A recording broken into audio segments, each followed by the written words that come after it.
যারা সুতি আর polyester TC কাপড়ের ব্যবধান বোঝেন না, এই যে সংক্ষিপ্তভাবে আগুন জ্বালাই দিলে বুঝতে পারবেন। এই দেখেন, এটা 100% সুতি কটন কাপড়, ওর পুরার ধরন, আর এই যে টিসি পলিস্টার কাপড়ের পুরার ধরন দেখেন, মনে হইতেছে যে ইট ভাটায় আগুন জ্বালানো হয়েছে।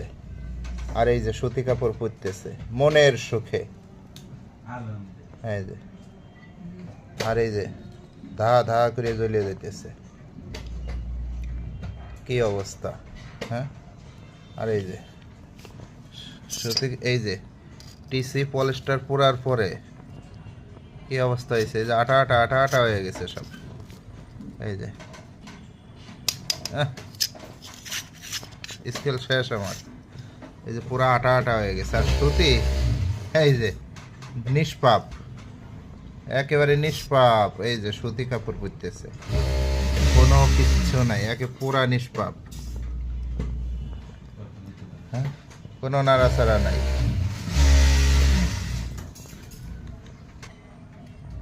এই যে সুতিটা পুরা শেষের দিক,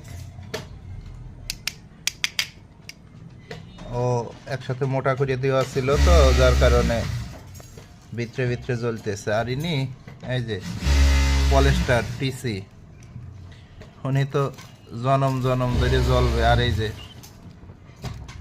হয়ে গেছে, এই যে চিপস হয়ে গেছে, চিপস গুলা ঠিক, চিপস জ্বালাই দিলে এইভাবে জ্বলতে থাকে। এখনো যারা চিপস খাইতেছেন, বোঝেন আপনারা কি খাইতেছেন, চিপস এইভাবে জ্বলতে থাকে। আর এই যে সুতি ক্লিয়ার, সুতি পুড়ে ছাই হয়ে গেছে। আর এই যে শব্দ হয়,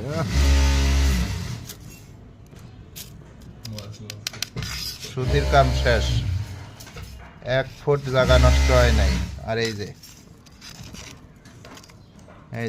এইটার অবস্থা হয়েছে।